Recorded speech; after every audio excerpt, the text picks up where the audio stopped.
जिन्दगी नदी जस्तो हो, कहिले शान्त, कहिले बाढी, कहिले ढुङ्गासँग ठोकिएर फेरि बाटो खोज्छ। ढुङ्गाले नदीलाई रोक्न सक्दैन, नदीले ढुङ्गा आफैलाई घटेर बालुवा बनाउँछ। जिन्दगीका घटनाहरू बादल जस्तो आएर सबै अँध्यारो बनाउँछ, रुँदै जान्छ र गएपछि आकाश अझ निलो छोडेर जान्छ। दुःख पनि त्यस्तै हो, आएर मन बिझाउँछ अनि इन्द्रणीको ठाउँ खाली गरेर जान्छ। युनिभर्स आमाको काख जस्तै हो, ताराहरू त्यो काखमा टाँगिएका दियो हुन्। हामी माग्दा ढिलो हुन्छ भनेर रिसाउँछौँ, तर युनिभर्सले बिउलाई पनि रुख बन्न समय दिन्छ, किनभने हतारले बनाएको घरभन्दा समयले बनाएको दरबार बलियो हुन्छ।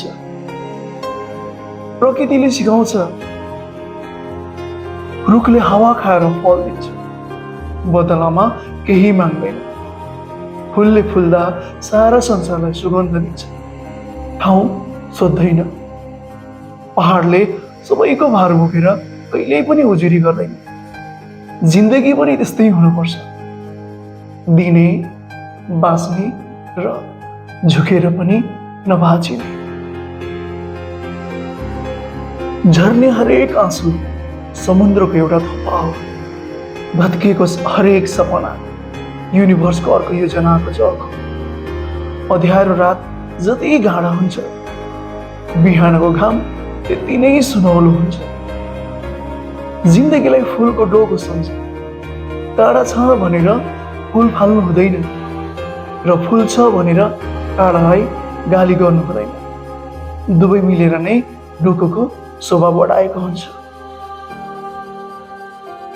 अन्त्यमा एउटा मात्र सत्य बाँकी रहन्छ, हामी युनिभर्सको सानो धुलो हौँ, तर त्यो धुलोमा पनि पुरा आकाश पर्छ। हामी प्रकृतिको एउटा पात हौँ, तर त्यो पातमा पुरा रुखको कथा लेखिएको हुन्छ। बाँच्नु भनेको लड्नु होइन, बग्नु हो, फुल्नु हो र उज्यालो बन्नु हो।